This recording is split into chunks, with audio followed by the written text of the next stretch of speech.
Manifestez votre joie par des acclamations. Merci.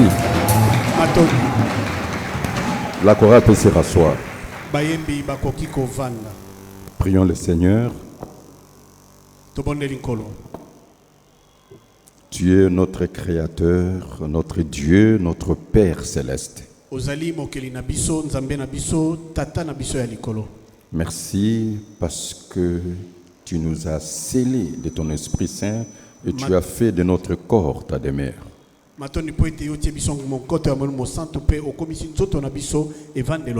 Merci pour cette alliance que tu as contractée avec nous par le sang de ton Fils unique, notre unique Sauveur et Seigneur.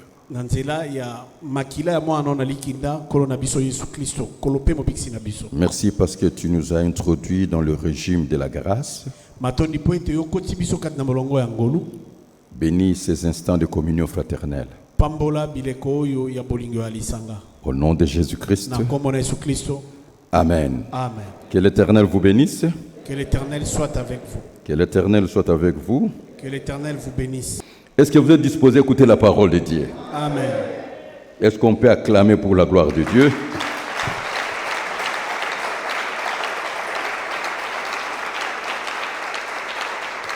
Amen. Alléluia. Dieu fait grâce. Et la faveur divine, c'est quelque chose de très très important dans notre vie. Je peux dire, nous voici encore une fois dans cette assemblée de l'Église. Que cette communion fraternelle puisse produire des bénédictions au-delà de toute mesure.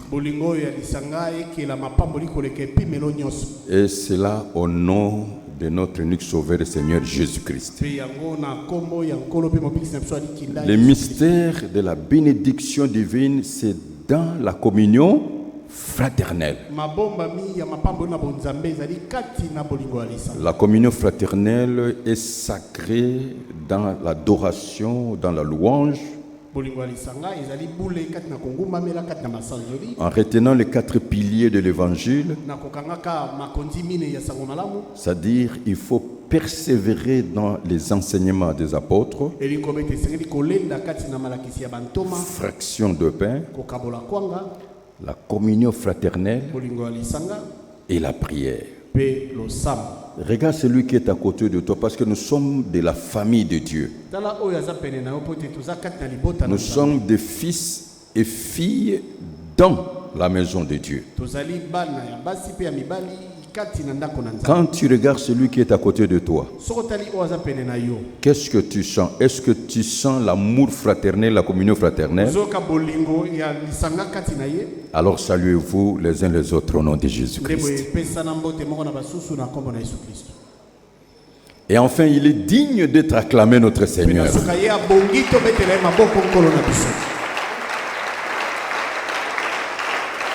Merci. La Bible déclare: le juste vivra par la foi et le juste vivra par sa foi. Le juste vivra par la foi, c'est-à-dire dans ta vie, tu dois agir en conformité à la parole de Dieu. Il est écrit et il est dit.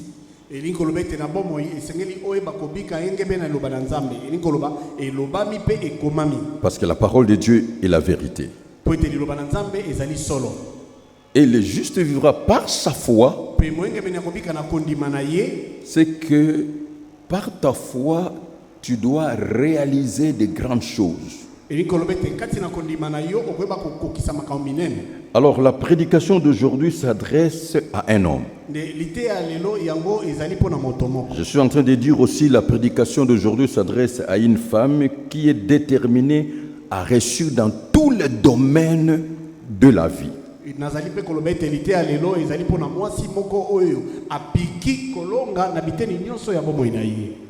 À une personne qui est déterminée à marquer sa génération,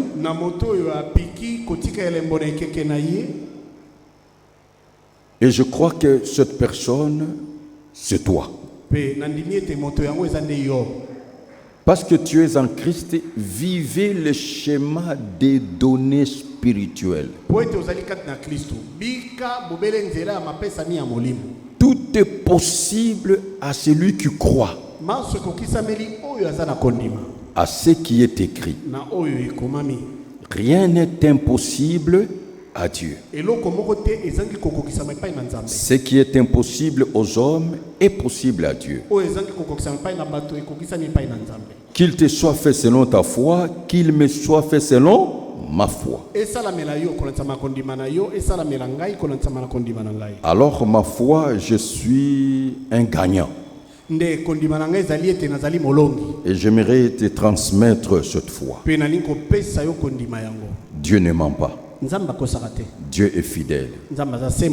Dieu est le Tout-Puissant. Vous y croyez fermement? Et Dieu ne change pas.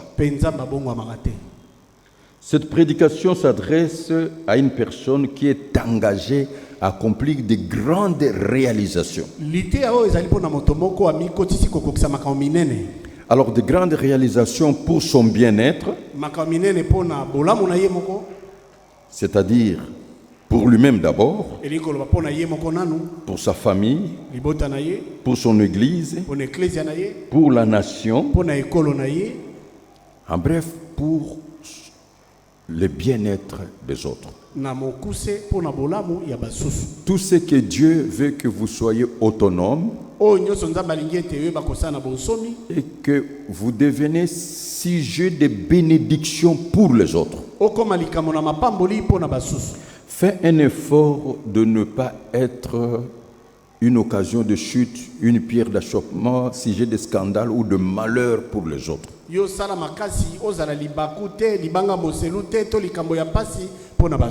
Quand Dieu te regarde, il regarde tes actions, il voit ses créatures bénies et surtout son peuple béni par toi. Pour être grand, c'est simple. Il faut seulement être utile. La loi de l'utilité. Le secret de la réussite dans la vie, c'est de donner la solution aux autres, de résoudre le problème des autres, de combattre pour la cause commune, pour le bien-être. Pour Dieu, le fondement de base de bénédiction, c'est le social. Et tu peux changer le cours de ta vie. Soyez grand au nom de Jésus-Christ. Il dit que celui qui veut être grand soit le serviteur des autres. Un sage a dit, il faut servir, non se servir. Est-ce que vous pouvez activer le paramètre de la grandeur ici?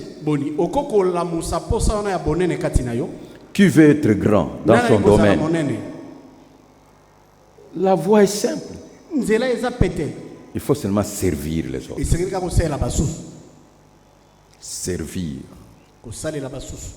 Fais les choses correctement, Dieu le fera parfaitement. Alors la clé de la réussite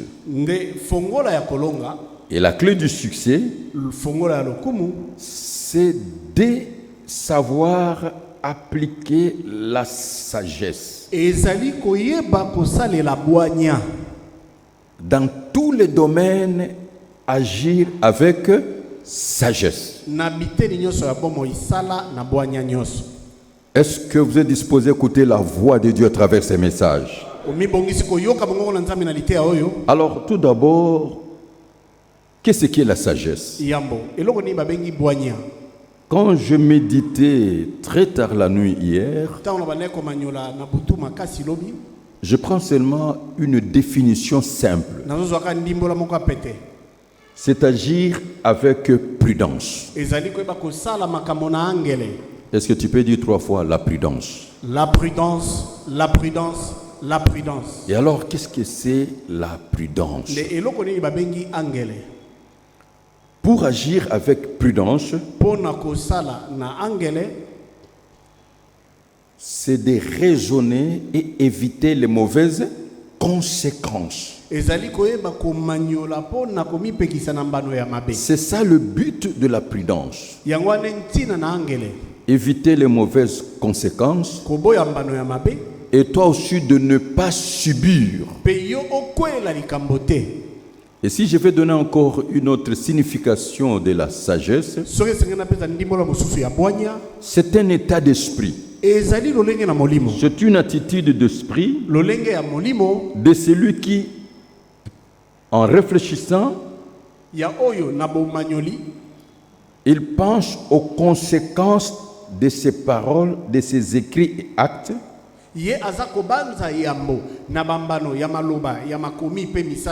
Prend ses dispositions pour éviter les erreurs ou les fautes. Ou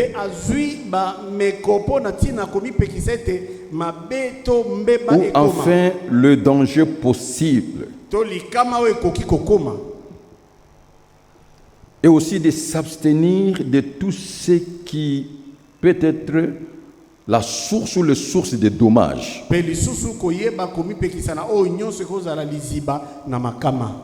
Et là, je vais vous parler d'un mystère. C'est un enseignement que j'ai intitulé « Le filtre de la conscience ». Retenez bien qu'à l'école de Dieu, je dis les expériences négatives que positives de nous-mêmes et des autres doivent nous servir d'une leçon de sagesse. Il faut être un observateur dans la vie.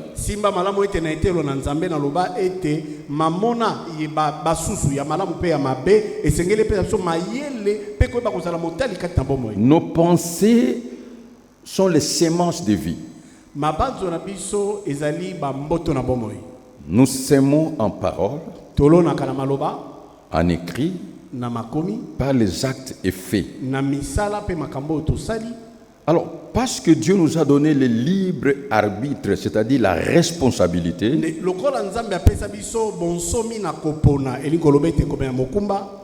je suis le directeur de ma conscience, l'acteur principal de ma vie et secondaire dans la vie des autres.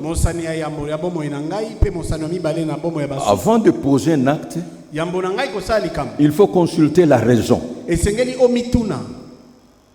Et ensuite le raisonnement. Il faut entrer dans la logique. Les analyses. La réflexion. Et ensuite la conclusion. Je donne un exemple. Avant de poser un acte, tu te dis, qu'est-ce que Dieu dit? Qu'est-ce que la parole de Dieu dit? C'est très très important. Qu'est-ce que la parole de Dieu dit? Quel est le point de vue de Dieu dans ce que je suis en train de faire? Deuxième chose, n'oubliez pas que tout est vanité, rien que vanité, poursuite du vent. Quelqu'un est en train de comprendre? Troisième chose, les rapports de valeur. Je gagne quoi?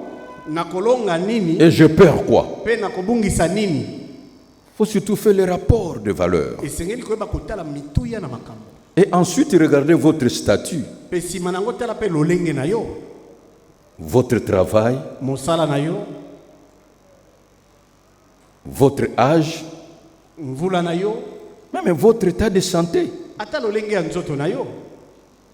Donc, c'est ça le filtre de conscience.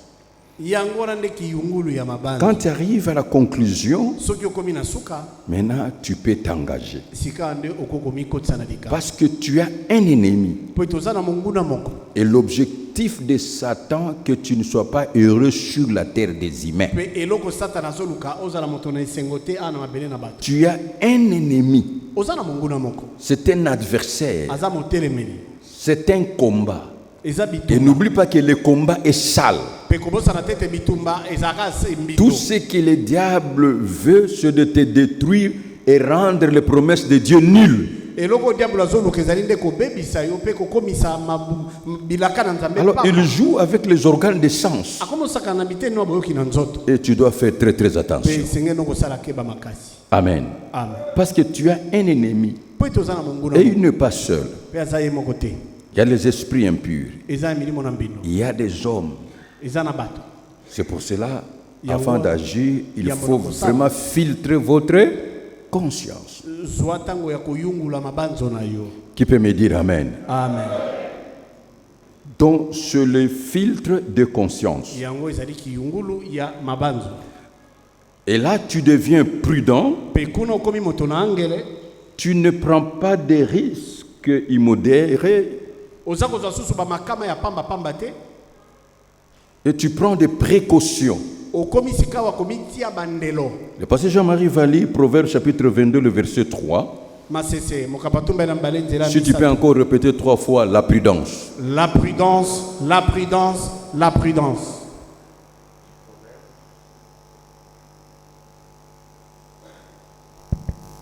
Proverbe 22, 3. Chapitre 22, verset 3. L'homme prudent voit le mal et se cache. Ah, l'homme prudent voit le mal et se cache. Tu répètes le verset et nous répétons après vous, pasteur. L'homme prudent voit le mal et se cache. L'homme prudent voit le mal et se cache. Est-ce que vous me suivez très bien? Et aussi la femme prudente voit le mal et se cache. Ce qui veut dire qu'il faut avoir le discernement, il faut observer.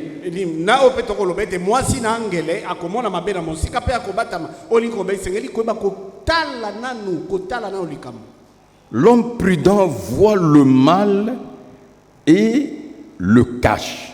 Et se cache plutôt. Donc il faut discerner d'abord ce que le mal est. Alors il y a une vérité, c'est un principe divin. La prudence veut dire tout simplement savoir se cacher.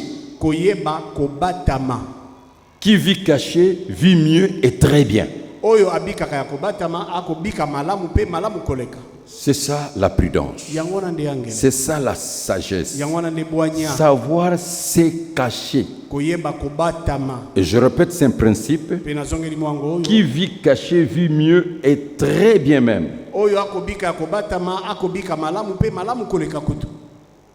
Se cacher veut dire tout simplement voir sans se faire voir.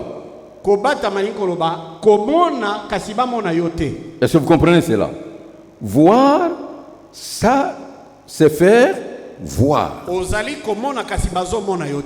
C'est fort. C'est ça, c'est caché. Il faut avoir des repères sans se faire repérer.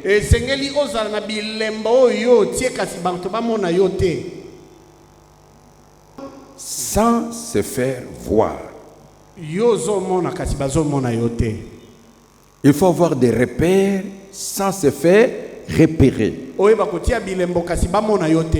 Alors, une autre façon de se cacher est que les gens n'aient pas l'information sur vous.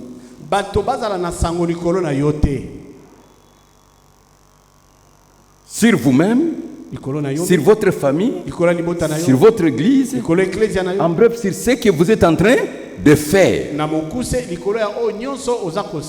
C'est une façon de se cacher. Je suis en train de vous dire ce qui est privé est privé. Ne donne pas le visa ou l'accès à qui que ce soit d'entrer dans votre privé. Votre vie privée, c'est comme votre nudité qui ne peut jamais être exposée publiquement.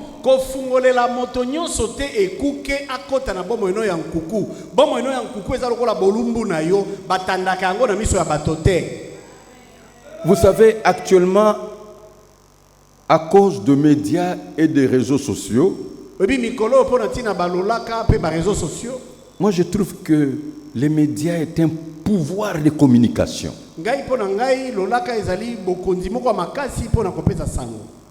C'est pour former, informer, se divertir. Par les médias, vous pouvez, comme nous le prédicateur, entretenir un dialogue avec ton public. On peut faire valoir son image de marque. On peut entretenir de très bonnes relations. On peut travailler pour son progrès. Parce que le média vous permet d'arriver là où vous ne pouvez pas arriver. Mais qu'est-ce qui se passe actuellement? Les médias, ça devient le tribunal de justification et d'accusation. Et surtout pour le charlatan, c'est pour vendre l'illusion, c'est pour l'opération de charme, c'est pour détruire les autres. Mais attention, c'est un couteau à double tranchant.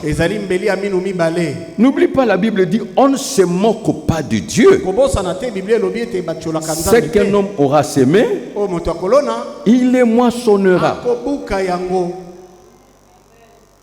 Le privé, c'est ta nudité. Le mal, c'est quoi? Ta vie privée est privée et tu as fait que les gens débordent dans le privé.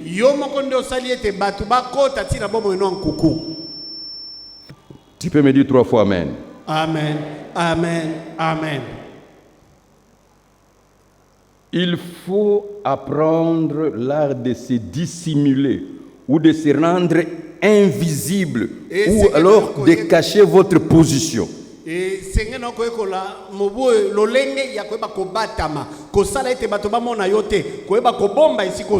Ceux qui ont fait l'armée, c'est le principe de treillis, c'est-à-dire le camouflage dans le langage militaire. C'est-à-dire qu'ils se couvrent et vous allez les confondre. Est-ce qu'il y a un homme qui est en train de comprendre? Une femme est en train de comprendre. Retenez que la vie agit en silence. Alors pour réussir, il faut être adepte ou fidèle de culte de silence. Il faut savoir vivre dans l'anonymat, dans la haute discrétion, sous l'ombre. Je vais vous révéler quelque chose, ça va vous étonner peut-être. Les grands professeurs qui m'ont enseigné ces choses, bien sûr, après plusieurs séries d'erreurs et de fautes,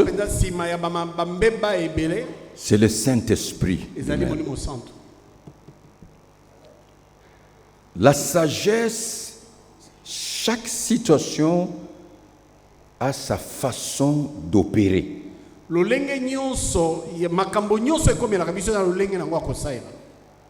Et un jour, dans le jeûne prière, le Saint-Esprit m'a montré que le Seigneur Jésus a appliqué ce que moi je vous prêche, quand bien il est Dieu.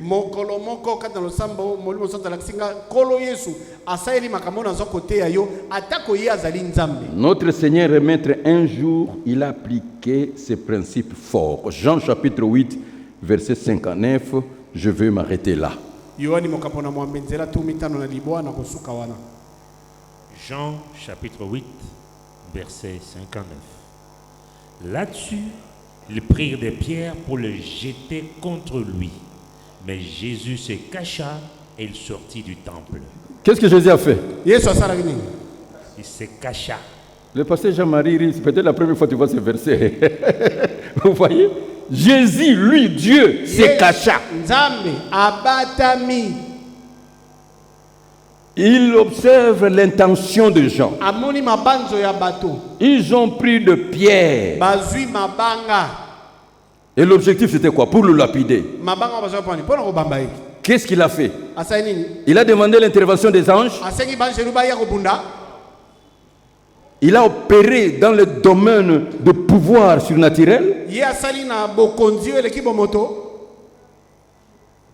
Parce qu'il était dans le physique. Il se cacha. Ah, abatami abomba, amibombi. Abatama nasima ya eloko. C'est-à-dire, il a fait que ces gens-là ne le voient pas et que leur pierre ne les touche pas. Avant que je m'arrête, est-ce que vous êtes en train de comprendre? Parce que ces gens-là étaient déterminés à le lapider. Il est Dieu, c'est lui le créateur. Tout a été créé par lui et pour lui. C'est Roya Tonga Kayo toujours. Pourquoi je peux ces occasions et à Kotonga yo pour je peux ces informations? N'est-ce pas vous comprendre ngai? Obi mukolonzamba l'accent makambo na lobi Yesu soki ngana zaka Yesu wana na teka kabo bango nyoso bakwei baziki. Mais parce que ce n'était pas nécessaire. Il se cacha. Réfléchissez sur ça.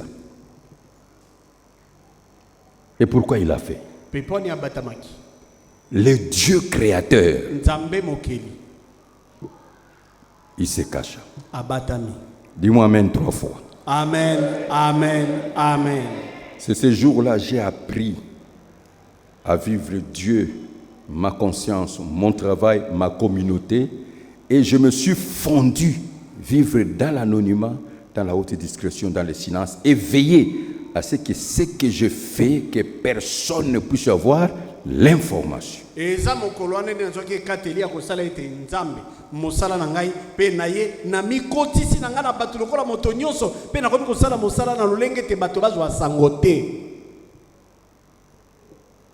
Là-dessus, il prit des pierres pour les jeter contre lui, mais Jésus se cacha.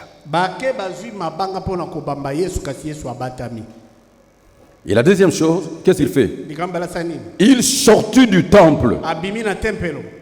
Parce que ça devenait un lieu hostile. Désengage-toi des zones de conflit, des foyers de tension, des personnes suspectes. Désengage-toi.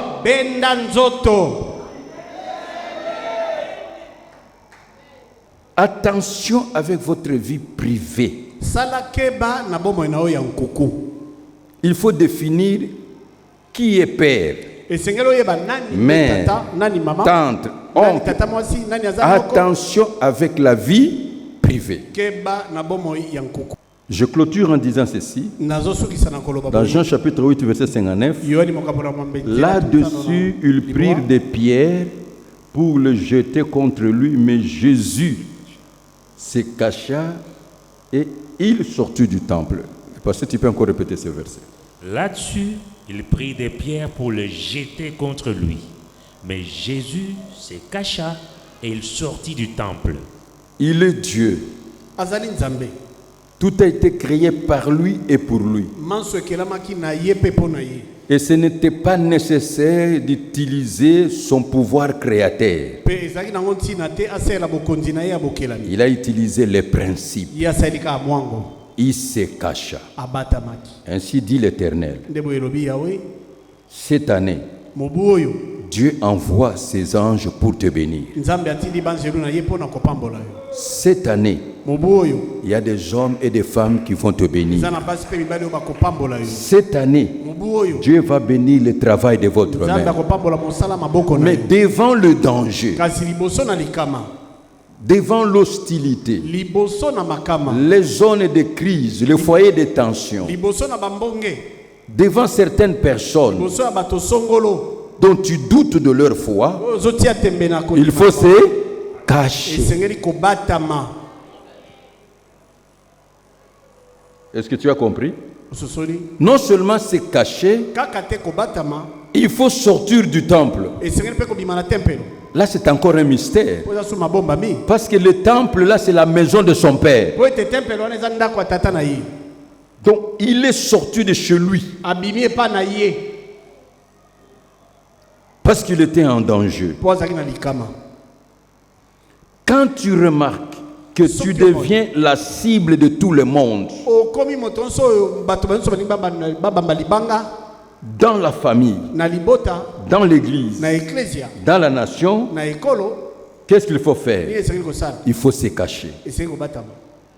Le maître nous a donné la leçon. Et aussi, il faut travailler en coulisses. Engagez-vous à vous perfectionner dans votre domaine. Je donne un conseil à l'armée de l'Éternel. Engagez-vous dans les activités évangéliques pour le réveil spirituel, l'éveil spirituel et prophétique, pour le salut des hommes et des femmes. Soyez les interprètes de l'amour de Dieu. La mort, l'ensevelissement, la résurrection de Christ apporte quoi? Oubliez le passé, c'est le passé. C'est un principe de Dieu. Il a utilisé l'arche pour une période. Mais après cette période, l'arche n'a plus sa valeur. Ça reste archivé et une référence. Parce que le déluge ne reviendra plus jamais. Il est le Dieu de seconde gloire. Il est le Dieu de second toucher. Le Dieu de seconde vie. Le Dieu de deux. Mais voyons ce qu'il veut faire maintenant. C'est une autre étape. Ne restez pas dans cette gloire passée. Non. Parce que c'était une étape où Dieu devait faire ça pour tel objectif.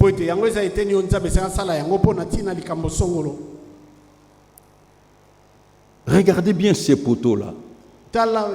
On a élevé le serpent des reins. Et après que cette étape est passée, c'est sans l'onction de dispensation. Il donne la solution et c'est fini, c'est écarté, c'est dans l'archive. Dieu a quelque chose qu'il veut faire avec toi. Il veut aller trop loin avec toi. Il y a une autre chose que Dieu va faire. Et engage-toi à ce que Dieu va faire. Donc il y a des choses qui ne reviendront plus jamais. Parce que c'est la loi de Dieu.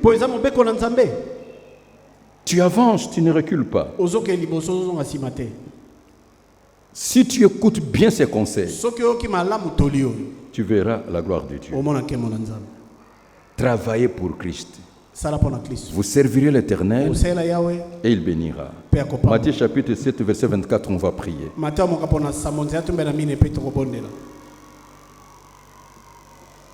Matthieu chapitre 7, verset 24.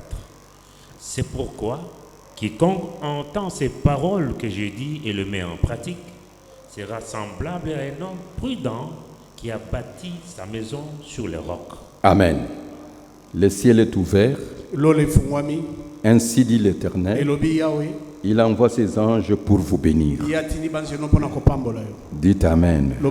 Parce que tu as dit Amen, que cela se réalise dans ta vie. Le Dieu qui produit le bon vouloir et le faire, il met les hommes et les femmes pour vous bénir. Recevez cela au nom de Jésus. Et il va bénir l'œuvre de vos mains. Le travail, l'argent, mais en silence, dans l'anonymat, dans la haute discrétion, sous l'ombre, que les gens voient par surprise de grandes réalisations. Que El Shaddai vous bénisse. Aujourd'hui, je m'arrête là. Que Dieu vous bénisse.